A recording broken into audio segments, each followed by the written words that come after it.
Hello, welcome friends. Today we are going to discuss about flow and level sensing. The objective of this lecture is to describe the operation advantages, disadvantages and applications of pressure, flow and level transducer in context with some real-time applications. Outcome will be definitely student will be able to explain and select type of flow and level sensor for specific applications, which maps with taxonomy level 3, and program outcomes which met through this will be PO1, PO2, PO3 and PO12. So during these sessions, we are going to discuss about flow measurement. It's Bernoulli equation, differential head type flow meters, that is orifice, venturi tube and flow nozzles, Petort static tube, variable area type flow meter, like rotameters, vortex shading, electromagnetic ultrasonic flow meters, open channel flow measurement like anemometers. And about level, we are discussing float type of level measurement, DP cell, chain balance type, ultrasonic capacitance probe type, hydrostatic pressure and nuclear level detection technique.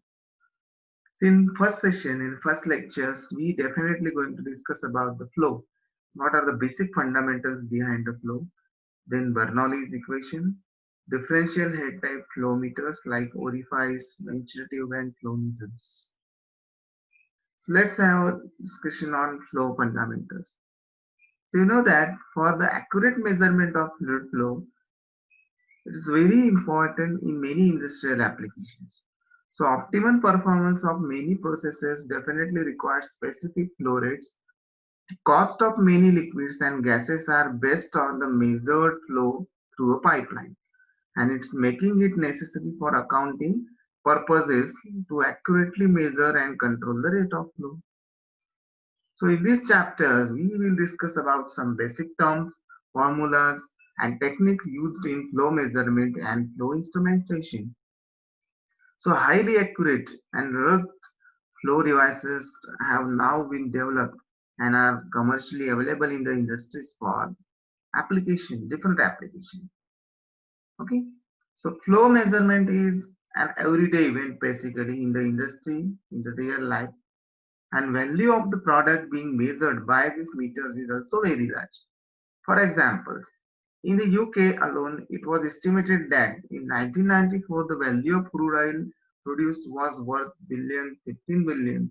So it is somewhat surprising that both the accuracy and capability of many flow meters are poor in comparison to those instruments used for measurement of other common process variables such as pressures and temperatures. Let's take an example. The orifice plate flow meter, which was first used commercially in the early 1900s and has a typical accuracy of plus minus 2% of reading, is still the only flow meter approved by most countries for the physical measurement of the natural gas. So although newer techniques such as Coriolis flow meters have become increasingly popular in recent years, the flow measurement industry is by nature conservative and still dominated by traditional measurement techniques. So fluid motion in a pipe can be characterized as one of the three types. Like laminar, it may be transitional or turbulent flow. Let's take a look at some principle of fluid flow in pipes.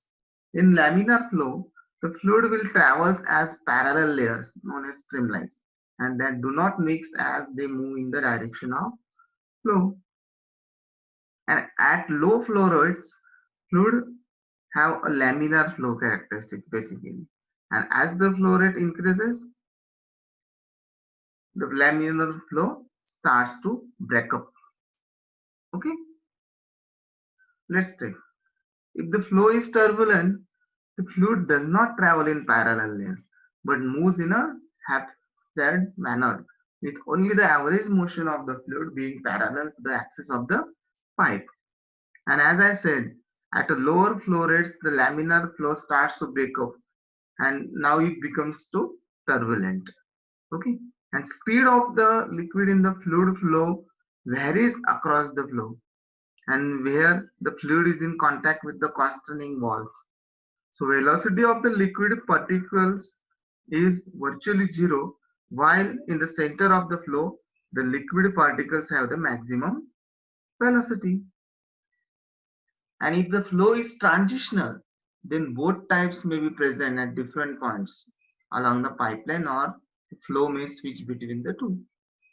So during 1883, the Osborne-Reynolds performed a classic set of experiments that showed that the flow characteristics can be predicted using a dimensional numbers known as Reynolds numbers. So Reynolds number RE is basically a ratio of inertia forces in the flow to the viscous forces in the flow, and it can be calculated by using a formula. Let's take a look.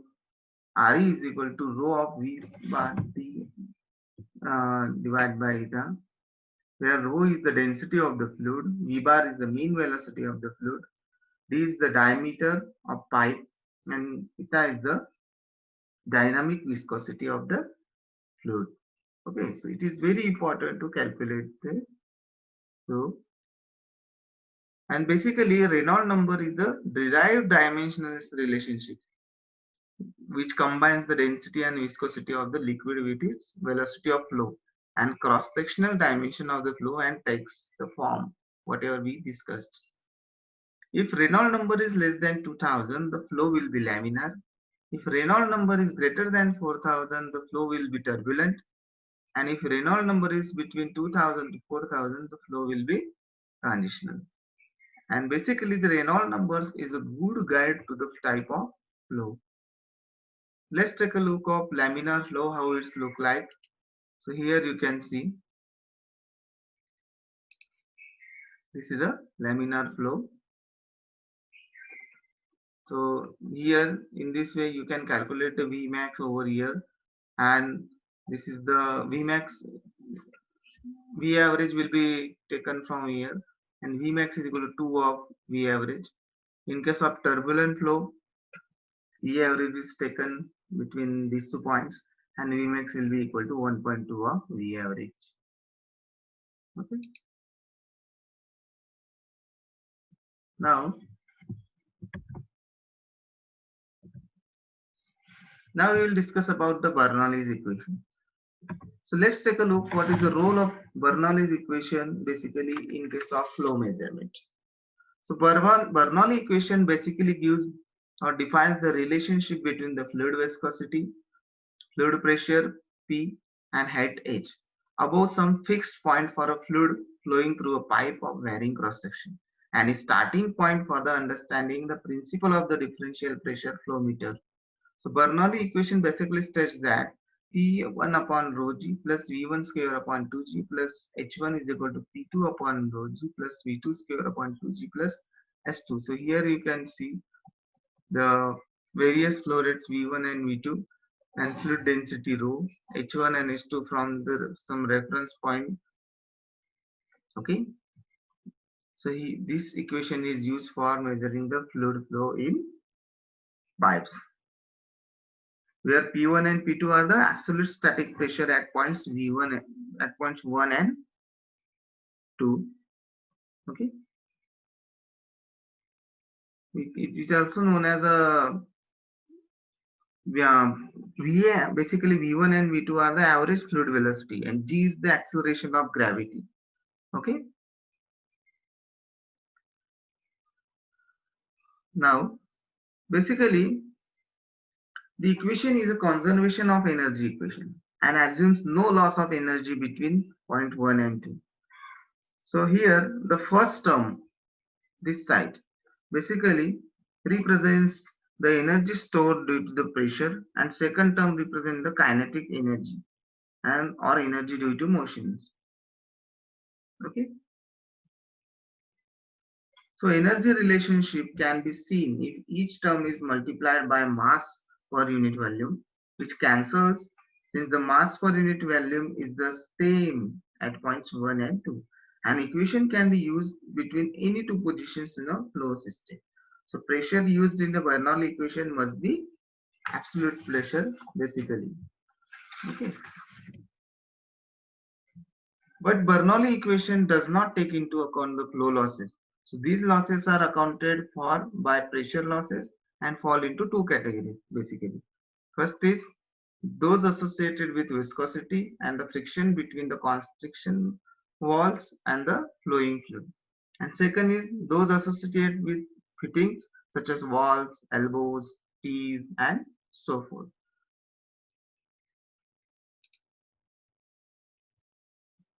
Now let's take a look.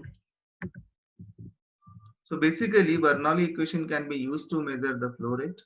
Consider the pipe section shown in figure. Since the pipe is horizontal, H1 will be equal to H2 here, and the equation definitely earlier equation will get reduced to V1 minus V2 by rho is equal to V1 square minus V2 square by 2. So here you can see the area of cross section A1 and area of cross section of B2. Fluid density is rho. Okay, and P1 and P2 are the absolute pressures between the 2 points. Okay.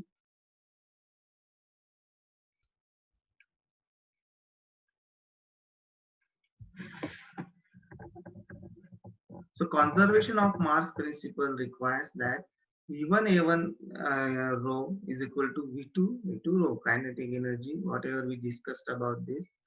Okay. So Q is equal to V1 A1 is equal to A2 upon under root of 1 plus A2 by A1 bracket square under root of 2 of P2 minus P1 by rho. So orifice plate. Now we will have take a look of how we are going to basically measure the flow using different restrictions. Like first is a orifice plate. So in orifice plate, basically it is the simplest and cheapest. It is simply a plate with a hole of specified size and position. Okay, a position cut in it, which can then clamp between the flanges in a pipeline. So increase that occurs in the velocity of fluid as it passes through the hole in the plate will result in a pressure drop being developed across the plate. And after passing through this restriction, the fluid flow jet continues to contract until a minimum diameter known as the vena contracta is reached. So let's take a look of orifice plate, how it looks with hole is cut and it is connected between the two tappings, pressure tappings. So pressure drop across the flow meter measured at these points. Okay. And this is orifice plate. If you taken out, it will look like this. Okay. So flow direction will be from this side, and before the orifice plate, flow pressure will be higher one, and after the orifice plate, when fluid passes through it, the flow suddenly gets dropped out. So here you can see the different parameters of orifice plates are there, like pipe diameter, orifice diameter, then orifice plate. These 2 points indicate the orifice plate rounded shape. Okay, then pressure drop across the 2 points here indicated by a manometer. You can utilize some electronic measurement techniques as well. Okay, and this is vena contractor diameter. So when vena contractor is reached, at that time the fluid flow pressure will reduce after the orifice plate. So orifice plate is the simplest, as I said.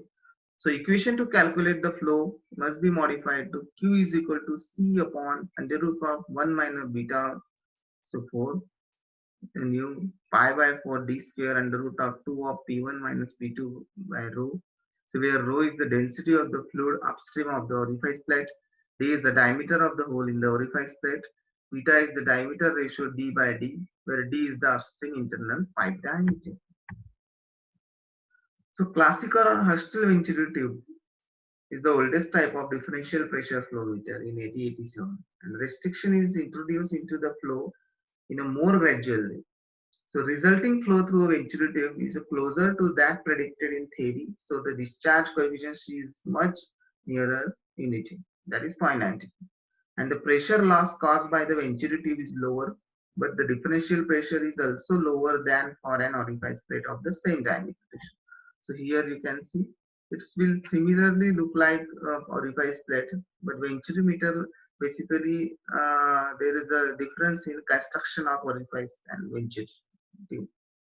Okay, So here the pressure tappings are there to measure the pressure difference between the earlier uh, of venturi tube and when it passes through the venturi tube between the 2 points. And this venturi tube basically uses the same differential pressure principle as the orifice plate. But venturi tube normally uses a specific reduction in tube size and is normally well suited for use in larger diameter pipes. But basically it comes with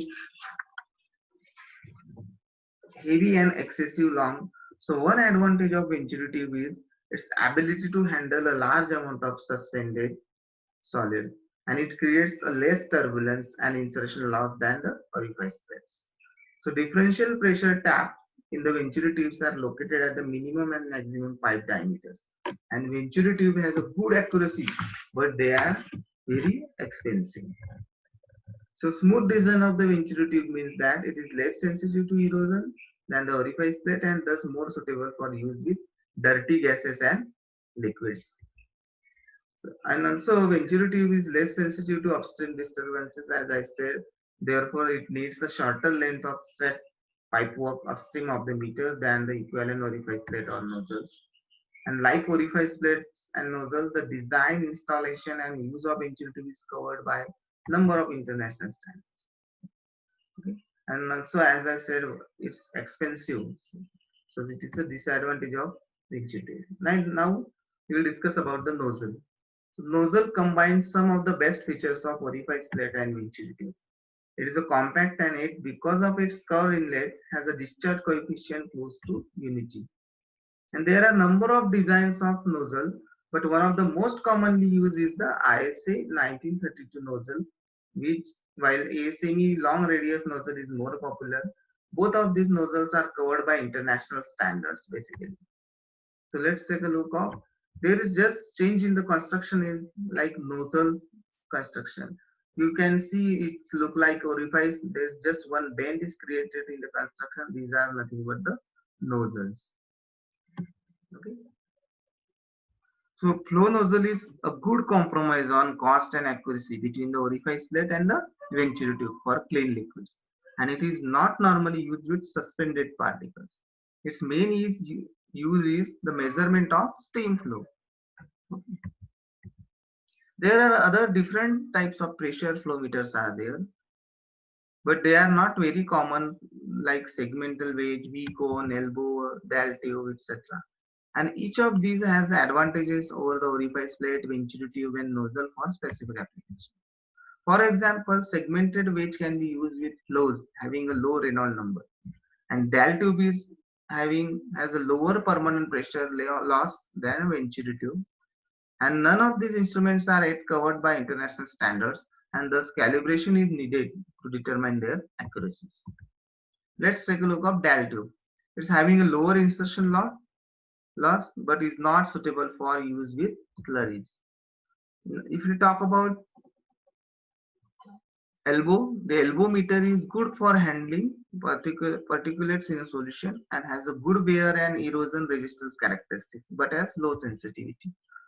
In case of elbow, the flow can be given by flow is equal to C under root of RPD V cube by rho. Okay. So here you can see this is the elbow construction. I think how many number of times you may have seen in your household electrical connections, the pipe elbows are used. So its structure is like a pipe. That's why they are known as elbow type of differential flow meters. Then this is a dial tube. So you can see the construction of dial tube. Okay. Now take a look at some differentiation between the performance and various applications of orifice plate, venturi tube, and nozzle. Typical accuracy of all is plus minus 2%. Typical range is 3:1. Typical diameters are varying for orifice plate, venturi tube, and nozzle. There is a permanent pressure loss. There is a less permanent loss in venturi tube than orifice plate and nozzle. And comparative cost of venturi tube is very high than orifice and nozzle. If you talk about the applications, so all are applicable for clean gas, okay, but orifice and nozzle are not applicable for dirty gas, okay. They are also applicable for clean liquids, but they are not applicable for slurries. Orifice plate and nozzles are not applicable for slurries, and they are also applicable for steam. Now, for particular application, choosing a flow meter is very important and generally very difficult. So main factors that influence this choice are the required performance, the properties of the fluid to be metered, the installation requirements, the environment in which the instrument is to be used, and of course, cost. So there are two standards that can be used to help select a flow meter, that is BS1042, and which is a guide to the use of standard differential pressure flow meters. BS7405, which is concerned with the wider application or principle of flow meter selections. And another main element of a differential pressure flow meter is the transducer needed to measure the pressure flow. And the correct selection and installation of the differential pressure transducer definitely plays an important part in determining the accuracy of the flow rate measurements. The main factors that should be considered are differential pressure range, the accuracy required, the maximum pipeline pressure, and the type and temperature. And most of the differential pressure transducer basically consist of pressure capsules in which either capacitance or strain gauge or resonant wire techniques are used to detect the movement of a diaphragm. Using this technique, a typical accuracy of plus minus 0.1% of full scale is possible. So transducer is usually a part of transmitter and which converts the differential pressure, static pressure, and ambient temperature measurements into a standardized electrical output signal. And smart transmitters generally uses a local dedicated microprocessors in order to condition the signal received from the sensors, and they will compute the volumetric or mass storage. And these devices can be remotely configured, and a wide range of diagnostic and maintenance functions are possible using their built-in intelligence. The transmitters also be located as close to the differential producer as possible. So this ensures a fast dynamic response and reduces problems caused by vibration of the connecting tube. And one more important thing is there, that position of the pressure tapping. It is also important. Okay. And liquid flow in a horizontal pipe is being measured, then the pressure tapping should be located at the side of the pipe so that they cannot be blocked with dirt or filled with air bubbles. And for horizontal glass flows, if the gas is clean, the pressure tapping should be vertical. And if steam or dirty gas is being metered, then tapping should be located at the side of the pipe. So for further details on the installations, you can go through the guidelines of ISO 206. Let's take a look at advantages and disadvantages of orifice plate, venturi tube, and nozzle. What are the advantages of orifice plate? So basically, orifice plate is very simplest instruments available, which is also very easy to install and remove. It's have high pressure recovery efficiency of 65%. It's have an ability to measure the flow rate over a wide range and cost effective. In case of venturi tubes have advantages to offer the horizontal, vertical, and inclined flow measurement. They are perfect working behavior predictions. Very high pressure recovery efficiency is about 90%. And they are highly accurate for a wide range of flow rates. If we talk about the flow nozzle, they are small in size compared to both easy to install and remove. They are cost effective, and discharge coefficient of flow nozzle is also higher than orifice and venturi. If we talk about the sum of the disadvantages of orifice plate, it only supports those fluids that are homogeneous in nature. It works under limited viscosity of fluid. The accuracy of orifice plate depends on fluid density, viscosity, and pressure, and working limited to horizontal applications. If you talk about the venturi tube, it requires more space for installation as they have large size due to their working method and have high initial cost, difficult to install and remove, and have limitations of minimum pipe diameter of 7 to 5 centimeter. 7.5 centimeter. Okay. And there are some of the disadvantages of flow nozzle as well. Some pressure recovery efficiency is low, high maintenance cost, then required more area as compared to the orifice plates. Let's take a look how to design an orifice plate for typical application. So using a virtual lab. So here you can see, let's take a look of how to design a orifice plate for typical application using virtual lab. So this is the, you can see once you open this tab, here the virtual lab will look like this, and here just we will go through it, how we can design an orifice plate using a virtual lab. So in this way, this window will be appeared once you click on the tab. Now we will go through the sum of the theory. So here you can go through it. I'm not going to read all. So there are different types of orifice plate like concentric, eccentric, and segmental as per the cuttings you have provided. Okay. Let's take look how to design a typical orifice plate for typical application. So you can go for measurement of differential pressure. So step-by-step procedure given over here, that first you need to study the diagram properly, then select the value of beta ratio, select the value of orifice diameter D in the meter, then click done. This will log the values of beta and D and change the value of volumetric flow rate in LPM Q by cursor. Click on Show CD tab. The coefficient of discharge will be displayed, and enter the calculated user output differential pressure. For calculation, the formula is given inside it for del P, and click on Get the Formula tab. Then what are the values you have selected for B and D? Put the values into the formula and calculate the differential pressures and submit the answer using submit button. If your calculation is correct, the differential pressure will be displayed on the screen. And then you have to change the value of the flow, that is flow, and repeat the steps 5 to 8 continuously.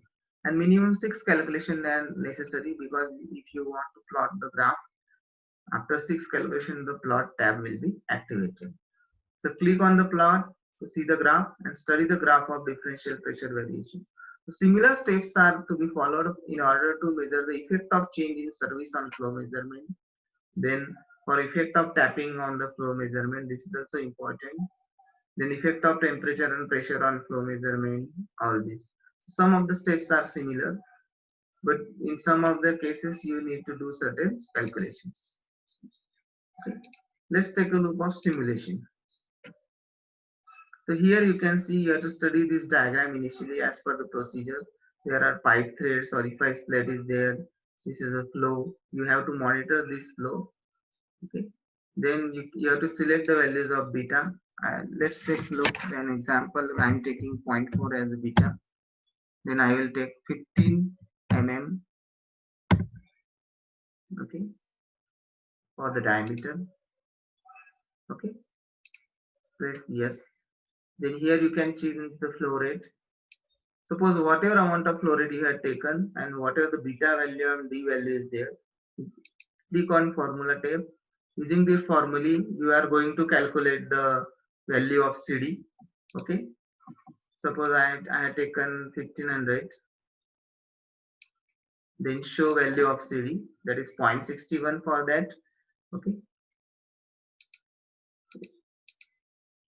So you need to add your values over here by once you calculate it through a formula.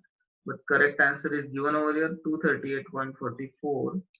So I will put this value 238.44. After the calculation, you will get this value. You have to put this value over here and submit it. Your answer is correct. Okay. So in this way, you have to take number of readings. Once you have taken number of readings, you can plot a graph. Okay. So this is all about how to design an orifice plate. Design an orifice plate means you need to specify the diameter of the and beta ratio. Okay, so you can vary this ratio and you can calculate the different values there. Okay.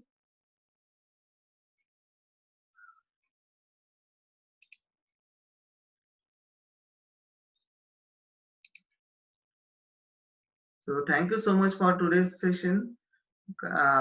We will discuss more about flow measurement in the next session. Thank you. Thank you very much.